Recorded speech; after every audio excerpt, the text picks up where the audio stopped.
What's going on, guys? It's Mr. Trash Can here. It's been a while, but I'm back, and I got a new build to break down for you guys. Show you a little parts list of it. It's actually my first 7.62 AR-15 platform that I've ever built.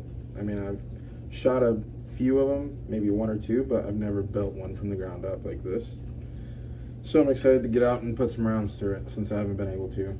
I haven't had any time basically to go out, but we'll go ahead and go tip the butt. Shout out to Grand Thumb. So starting at the front, we have a Strike Industries muzzle brake. I couldn't give you the exact name of it. I'll be able to link them in the description if you're interested in getting your hands on one. But the reviews and everything, like there's no, what's it called? I don't know, the vents, whatever you would want to call it. There's no vents on the bottom, so laying down, prone shooting, won't kick up as much dust. It's a 10.5 inch 7.62, so there's no way that you're not going to get any dust kick up. And the ports, that's what I was looking for, ports. And the ports on the side, they're pretty fat, so I mean, it's going to kick up some dust, but they say it's good flat shooting, decent, what the hell is that, muzzle flash reducer. So, I mean, I went with it. I'll let you guys know when I get to about 500 rounds. I'll come back, do a little short review of how it went. But moving down further from that, we have a Jason Gray barrel. I've never heard of Jason Gray. No one I know has ever heard of Jason Gray.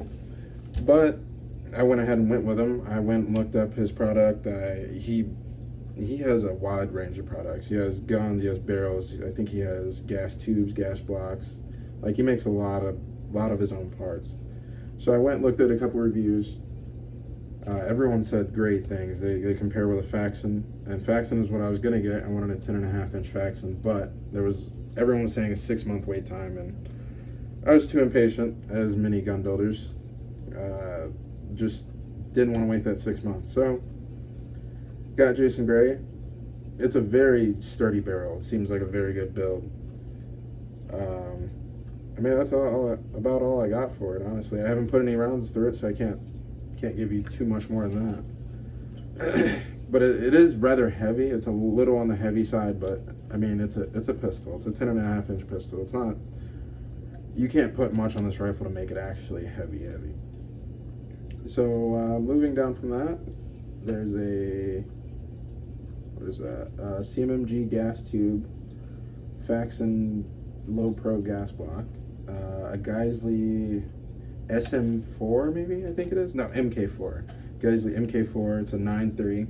I was actually kind of hesitant to go with 9.3 with a 10.5 inch barrel, but I mean, I think it looks pretty damn good. So, I mean, function over looks, but looks wise, I'd say it looks good. It has the two QD mounts right here on both sides. And then moving down from that, we have just the basic mil-spec upper arrow precision upper parts kit. I want to say it's arrow. I'm 99% sure it's arrow. These magazines, what are they? Duramag. I got, I think, 6 of these. They run about 20, 22, 23 bucks a piece. But I mean, they seem like pretty good mags. Everyone that has this Mutant style build, they've always told me to grab these, so that's what I went with. I'll let you know any feed issues, anything like that. I'll let you know, spring failures, anything. And that 500 round count, I'll let you guys know on that. Moving down from that, we have a CMMG lower, MK4, as you can see.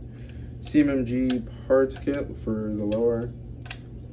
Everything else, like mil-spec, all that stuff, for the most part, all the parts kits mil-spec. Everything is mil-spec on this, I'd say. Then moving even further down, we have the Magpul MOE grip in gray. Actually, I didn't plan for it to be in gray. I wanted it to be in black. I wanted the whole rifle black, and then maybe eventually I'd paint it. You know, I didn't know, but I did not want gray. I just went, I asked for a black one. He handed it to me. I checked out whatever, went home. Didn't even dawn on me to look at it. Got home, and of course it was gray. But it worked out good because my good friend actually gave me this MOE hand stop, and I think with the two of these, it's not much contrast, but the slight contrast between them, I like it a lot. What else we got?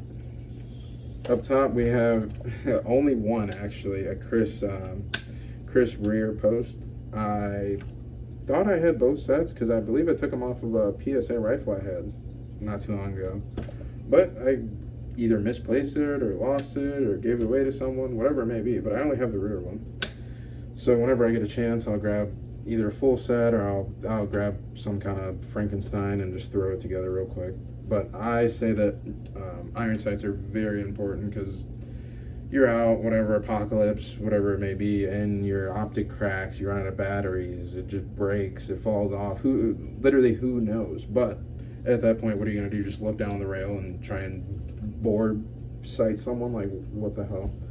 So I mean, I'd say any rifle you have, you should always have an iron sights. I mean, you can have the canted ones on front and rear. I don't personally like those, but I mean, some people run them just because their top rail's too full. Whatever the case may be, I just say iron sights is the way to go, for sure. So moving further down from that, it's at Aero Precision buffer, H2, and spring. I think it was just the kit, the H2 spring and the buffer kit. I mean, buffer tube kit. What else we got? This is just the standard SBA 3 brace in black. That's about it, honestly.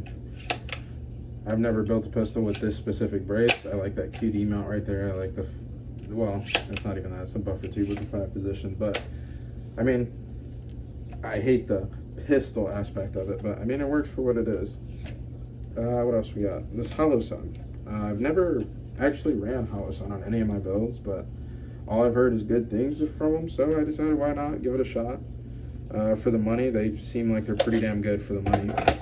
It's a HE403C, and I don't know, there's a B, a C, and I think just the 403, but I'm not 100%. But as far as I know, the guy was explaining it to me. He was saying that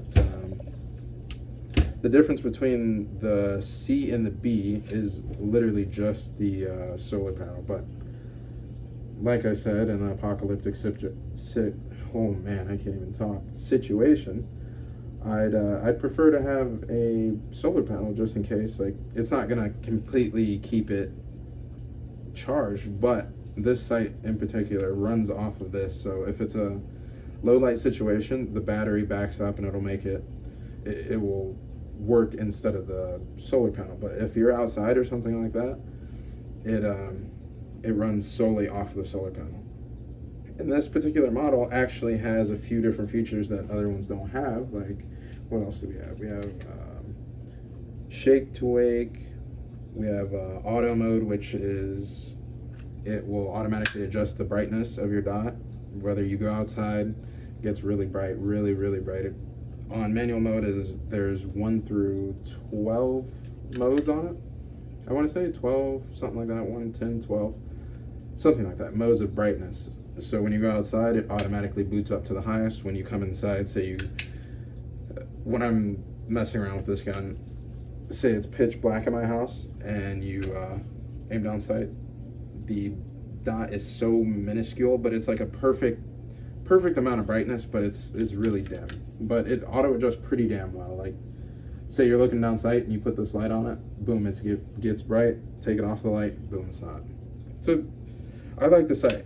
I'll let you know more as I shoot with it, but as it sits, that's what it is, I'd say. I'm trying to think, is there anything that I forgot? Oh, there's Fex and Bolt Carrier Group 762 up, of course. I love that little stamp on it. Isn't much, but I like the look of it. Then we have,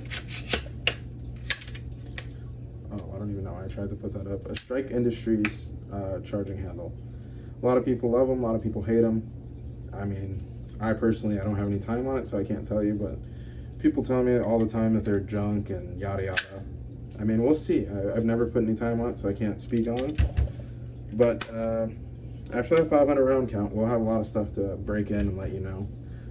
what I prefer, what worked well for me, if this is a good build outright, all that. And then I don't have much else for you. I have, I think, 150 rounds of this, and then another, I don't even know, a couple hundred rounds of another brand. And I'll be ordering probably another 1,000 rounds of just some bulk steel case.